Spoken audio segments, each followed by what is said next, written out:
ज्येष्ठ वकील श्रीकांत जाधव यांचा सत्कार.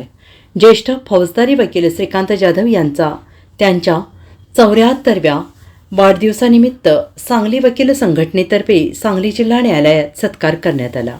जिल्हा न्यायाधीश विष्णू निंबाळकर यांच्या हस्ते त्यांचा सत्कार करण्यात आला. यावेळी न्यायमूर्ती वहाब सय्यद, जिल्हा विधी सेवा प्राधिकरणाचे सेक्रेटरी न्यायमूर्ती गिरिजेश कांबळे, सांगली वकील संघटनेचे अध्यक्ष किरण राजपूत, सेक्रेटरी अमोल पाटील यांच्या प्रमुख उपस्थितीसह इतर पदाधिकारी आणि वकील मोठ्या संख्येनं उपस्थित होते.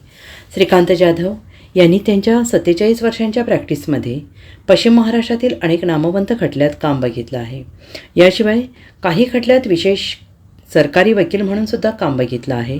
महाराष्ट्र राज्य आणि गोवा वकील संघटनेच्या सदस्यपदासह कोरोना काळात सांगली वकील संघटनेचे कार्याध्यक्ष म्हणून त्यांनी काम पाहिलं होतं. आणि यावेळी माजी जिल्हा सरकारी वकील बाळासाहेब वाघमोडे, आनंद जाधव यांच्यासह अनेकांनी मनोगते व्यक्त केली. Bureau report, SBN Marathi, Sangli.